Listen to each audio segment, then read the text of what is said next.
Let me have you shrug your shoulders for me. Good job. And turning your head forward all the way. Good, and then back. Good, to the side. And the other side. And let's take a look at that.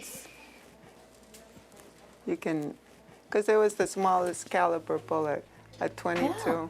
So You healed up completely over there. You can hardly tell.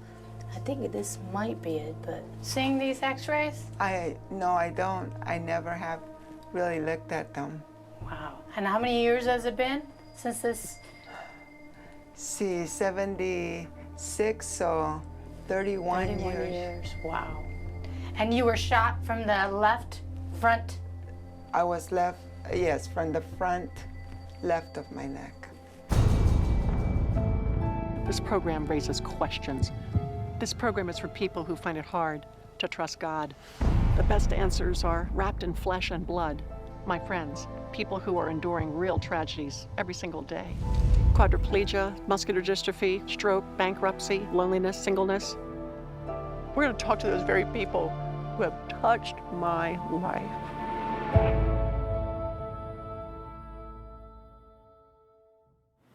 Everybody has a role model of inspiration. Some people look to a favorite teacher or coach. For you, it might be a much-loved relative or friend.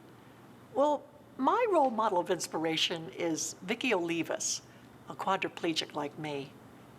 In 1976, Vicky was shot in an attempted rape, and her assailant got 3 years in jail, while Vicky got the rest of her life in a wheelchair.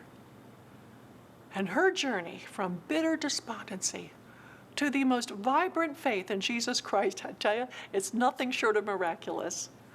She and I have been friends for many years, and Vicky's the one I call whenever I need an encouraging word or need someone to pray.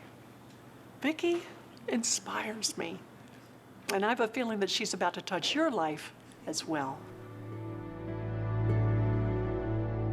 You have 7 cervical vertebrae, okay?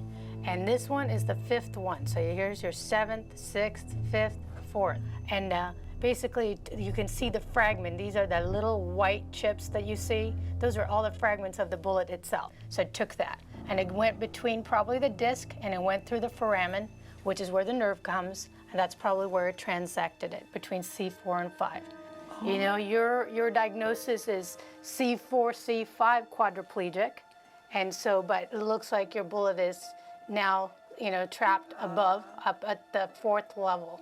But it actually went through between the 5th and the 4th. Yes, please. I have to come back because my bag is in. Thank you. Boy, it's bright out here.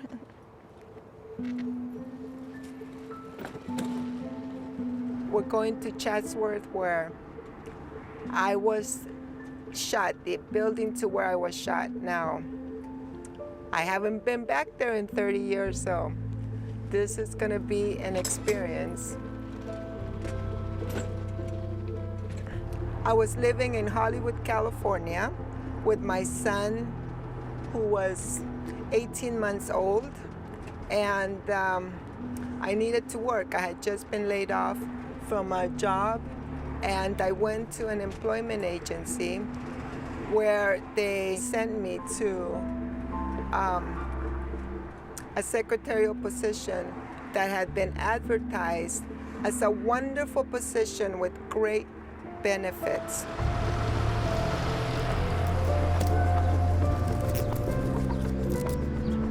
Almost did not go to the job interview because it was a Friday afternoon, 3 o'clock in the afternoon, and just before the weekend.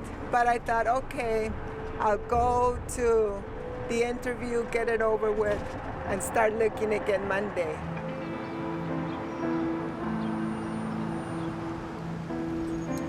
This whole area has changed so much.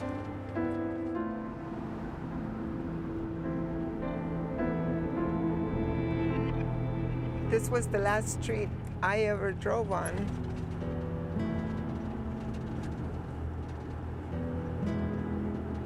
Yeah, right here. This street right here. Yeah, this is Yeah, it is.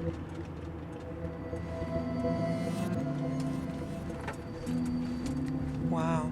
Still looks the same. Which building is it? Keep going. It's, I think, let's see, it's not this building. It's, I think, keep going.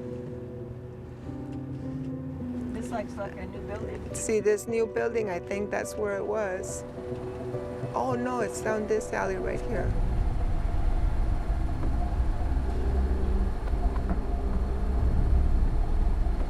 Wow. Yeah. All the way down at the end. It is creepy. See, I walked down. It's the very last one.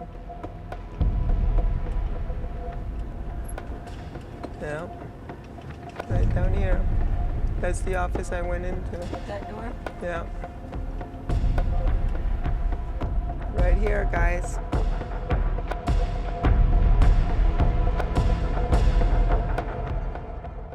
When I was walking up to the door of the place where I got shot, I had what today know is the Holy Spirit speak to me and say, get out of here, Vicky, get out of here.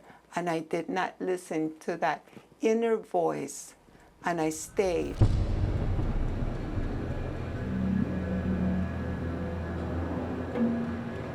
The guy behind the desk just looked me up and down and said, are you here for the interview? And I tell you, that was a chilling, ugly moment in my life. I felt completely naked in front of him. And I knew that he was checking me out. I felt it. As a woman, you know these things. I remember the look, and I remember the way he smelled. How was that? He had a very strong body odor. So he said, let's go to my office. And I walked in front of him, and as we got halfway down the warehouse, he grabbed me from behind. He threw me against the wall, and I was so shocked. It was the last thing I ever expected. That I was like, what in the world is going on? Right in here. This is where I came in.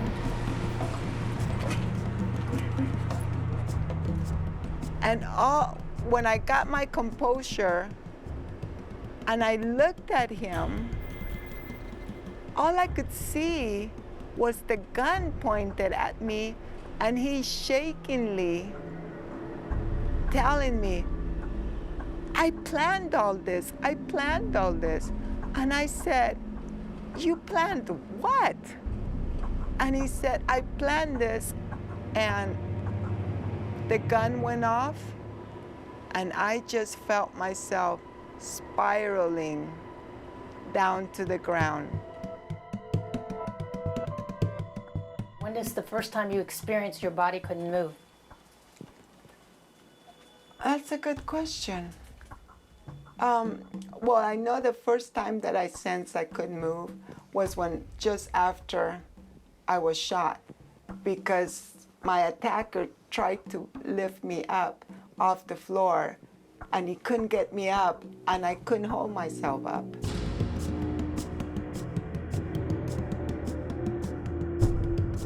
After being shot, he grabbed me from under my arms, dragged me into a bathroom that's in there.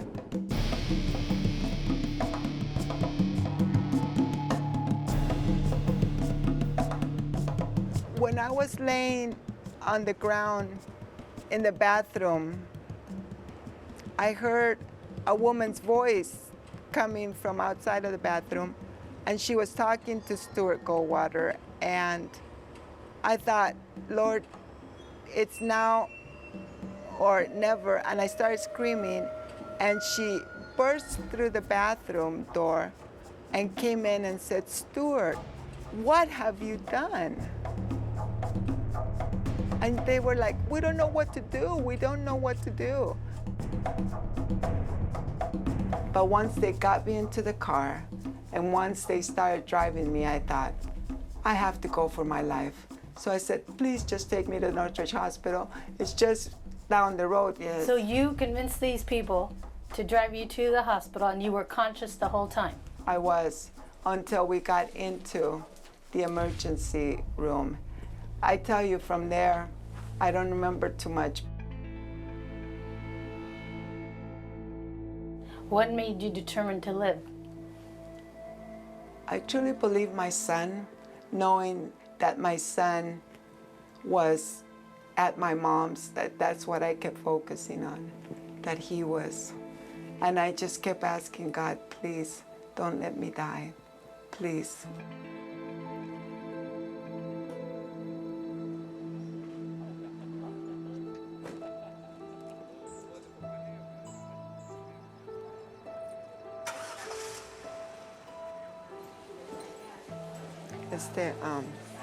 Están súper ocupados. I think we should go in here.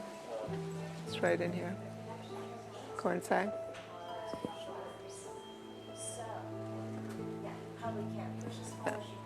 Rancho Los Amigos was one of the best known rehab centers in the United States back in the 70s.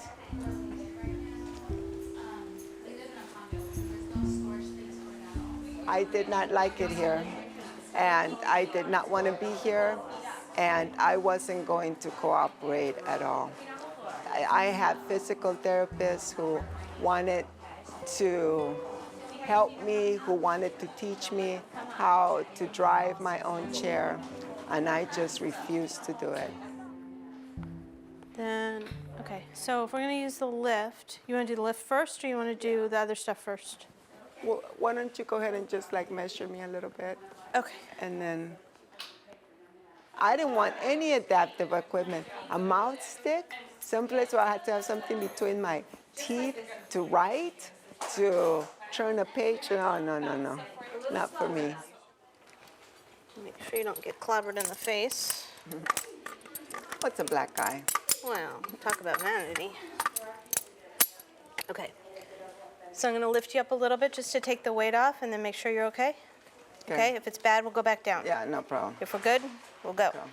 I came out to a courtyard like this and would just sit out here, had a specially adapted little machine where I could just reach, smoke, and just sit here and dream about how I was going to leave and walk and be okay. This whole nightmare would be over.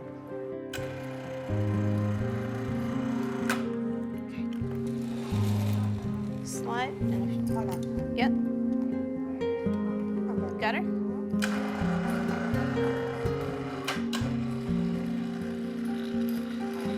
You good? That's good. I didn't care who did it. If it was God, if it was a miracle worker, if it was magic potion, I did not care as long as I walked. I'll be able to drive myself anywhere I want. And tilt yourself so that you can do your pressure relief independently. Recline, as I recline in that chair when I was in the van. Actually, it's a little different. Does this recline? I had people read my cards. I had saints touch me with oil. I had black magic. I had white magic. I had anything you can think. I tried. And they were saying that someone was asking for the.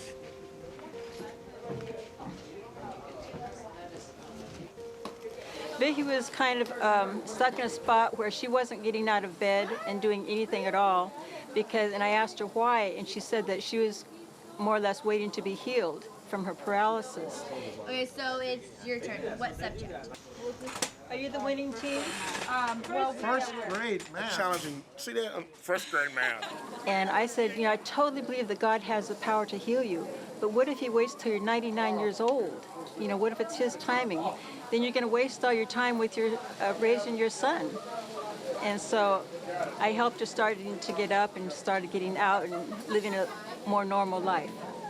Okay, ready? Yes. What language is spoken the most by people from Cuba? I know. Let's think about it.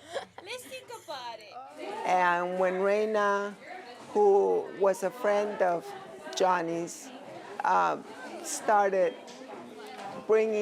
coming over to my house and inviting me to a Bible study and getting me up and driving me and taking me to Johnny's house. That's where the Lord began driving me home. Okay, it's our turn to answer. And only through watching people like Johnny and others who were being independent and who were having active lives did I start saying, hey, okay, so I made a deal with God. I said, God, I'll give this wheelchair a year. And if I can drive it, I'll stay in it. And I did. Fourth grade social studies. Or you can. 119 IQ here, please. When I was a boy, she had just enough space on the side of the bed where I could actually lay right next to her, and I would always put either her arm or my arm on her, and we would just, sit there watching TV, and it progressively went from the bed to the floor, where I would put like a little mattress down, and I would sleep at night with her sometimes, or be able to spend time with her. But we'd always find our own ways to make that connection. So Arturo was a good little boy. He always reacted to her. He always came when she called, but he was missing out on a mom being really a part of his life. And to me, you must have been about 8 or 9 years old, and you would just not listen to me. And I kept saying, Arturo, listen to me, and you wouldn't listen to me. So I said, Arturo, come closer, mijo. Mijo, come closer, Arturo. And just when you did, I went like this, and I grabbed your cheek. Do you remember I kept your cheek with my teeth as tightly as I could, and I said, are you going to listen? And I wouldn't let go. Are you going? And you looked at me with these two big brown eyes, and you said, and I let go, and we went on to go shopping. And a lot of times I have things to say, and you. there have been many instances in my life that I think through her power in prayer and the people that the team that she has in her prayer have looked out for me. And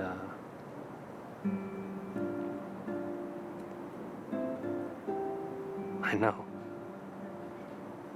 So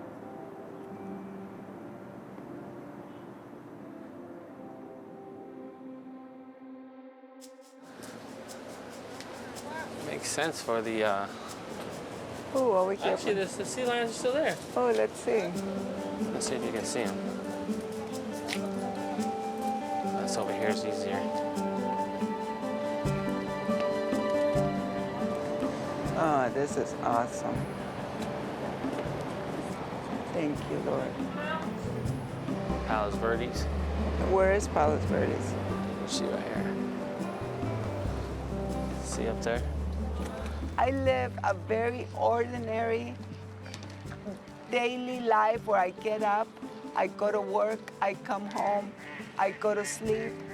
But it is an amazing amount of work that people have to do for me to be able to get to that point on a daily basis.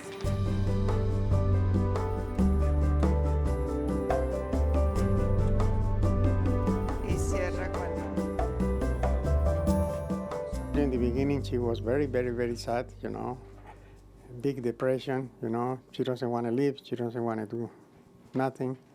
And then after a while, she started, you know, to change. That situation started to change, and she became the person that she is now, that she's very sure of herself. And that's when she started learning about how to handle the computer with her mouth and all those things. Answer the phone, you know, and she's doing very good job, and she's working, and she's doing a lot of things, you know, and she's enjoying life again.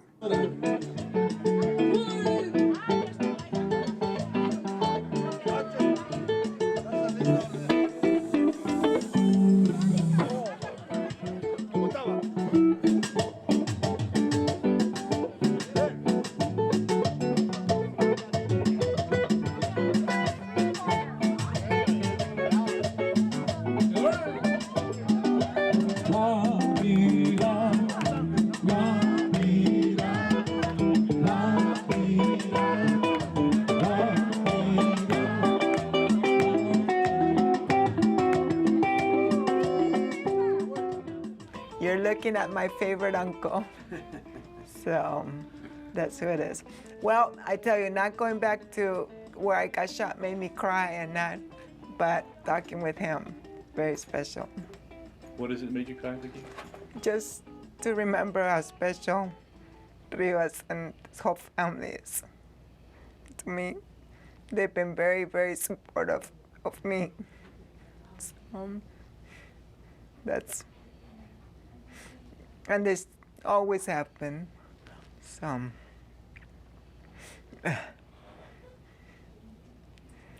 so let's continue to party. On to the next subject. Yummy? I need a tissue. Again, I don't think we got it. You were too fast. Thank you. I hear the bitchin'. Thank you. Ah, that's better. So, thanks. Do you believe you truly forgave this man who did this to you? The day that they brought this man into my hospital room for the preliminary hearing, and he stood at the feet of my bed so that I could identify him. The Lord said, "Are you going to forgive him or not?" And I chose that day, on that moment, to forgive him. And it's been like a weight off my shoulders that the Lord has taken. I live completely free of any fear or anger toward the man who shot me.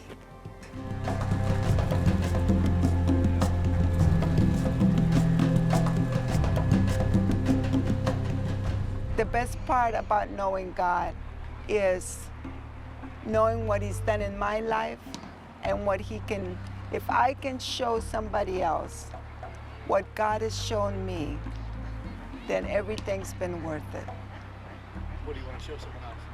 I want to show somebody else that the peace that I have, the freedom that I have, and the love that I have in my soul, they can have it too. They don't have to be physically able to do anything. You don't need to be able to move. It's all within your soul. That's where God changes your life. That's where He heals. And that's where He is. That's it. I remember when Vicky was first coming to some of our Bible studies, and we read from 2 Corinthians chapter 4, where it says, our light and momentary troubles are achieving for us an eternal glory that far outweighs them all. I was like, say what? You mean the Bible thinks that quadriplegia is light and momentary? That did not comfort Vicky, and you can understand. I mean, who wants to think about eternal glory? We want God to make things better right now. Well, when the Bible tells us to consider our troubles as light and momentary, It simply has a different perspective. And friend, perspective changes everything. Troubles are only light when you compare them to something a lot weightier, like the eternal glory those troubles are achieving. So what could possibly outweigh Vicky's pain? Well, how about joy that lasts forever? How about peace of heart that sees you through absolutely anything?